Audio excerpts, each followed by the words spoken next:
12 की इस वीडियो में टॉपिक सॉल्यूशन के अंतर्गत हमारी हेडिंग है हिमांक में अवनमन डिप्रेशन इन फ्रीजिंग पॉइंट। हम जानते हैं कि जब किसी विलेय पदार्थ को विलायक में मिलाते हैं तो उसका हिमांक कम हो जाता है, हिमांक में अवनमन हो जाता है। इसी को कहते हैं हिमांक में अवनमन। हिमांक में अवनमन के लिए व्यंजक के पहले इस ग्राफ को देखना है। इसमें लिक्विड सॉल्वेंट का ग्राफ है ए पर, और ये दूसरा जो है सॉल्यूशन फर्स्ट और तीसरा सॉल्यूशन सेकंड का ग्राफ है।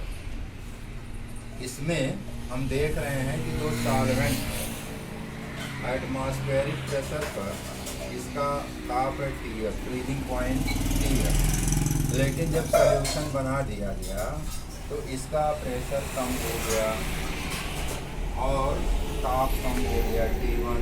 इसी प्रकार सेकंड सॉल्यूशन का ताप T2 और दाब T2।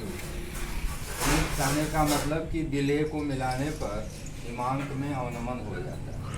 हिमांक में अवनमन के लिए व्यंजक यहाँ हम देख रहे हैं कि BD और CE को अगर सीधी रेखा मान लिया जाए तो हमें मान सकते हैं कि त्रिभुज ABD और समरूप त्रिभुज AC।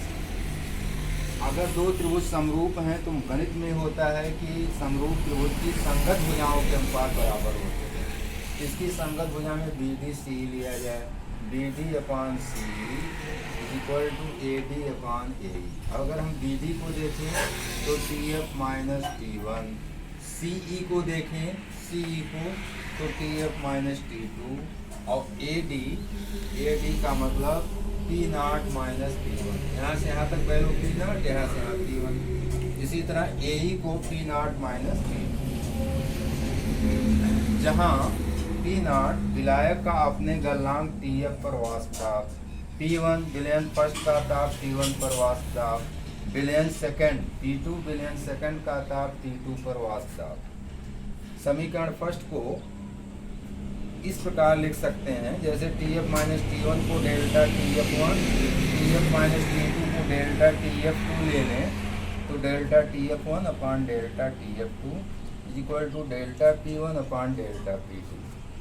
और इस समीकरण से स्पष्ट है कि delta TF proportional to inversely directly proportional to delta P, अर्थात हिमांक में अवनमन वाष्प दाब में अवनमन के समानुपाती है। अगर राउल्ट का नियम देखें तो वाष्प दाब में अपेक्षिक अवनमन विलेय के मोल प्रभाव के समान बराबर होता है। तो P0 - P/P0 W विलेय की मात्रा, M विलायक का अणुभार, M' विलेय का अणुभार, W विलायक की मात्रा इसके बराबर है। तो डेल्टा P/P0 WM/WM' या डेल्टा P = P0M W/WM'। अब यहाँ क्या है, जो P0M है एक विलायक विशेष के लिए P0M का मान स्थिरांक, यानी P0 वायुमंडलीय दाब और M उसका अणुभार, ये दोनों स्थिर रहेंगे विशेष विलायक। ऐसी स्थिति में डेल्टा P समानुपाती W, स्मॉल w विलेय की मात्रा, कैपिटल W विलायक की मात्रा, M' विलेय का अणुभार। अब सेकेंड और फोर्थ की तुलना करने पर डेल्टा TF समानुपाती डेल्टा P समानुपाती W/WM'। क्योंकि यदि विलायक W का द्रव्यमान 1 किलोग्राम मान लिया जाए तो W/WM' विलयन की मोललता निरूपित करेगा। इसलिए डेल्टा TF समानुपाती स्मॉल m, विलायक 1 किलोग्राम हो जाए, विलेय का मोल बटे विलायक मात्रा किलोग्राम, या डेल्टा TF = KF × M।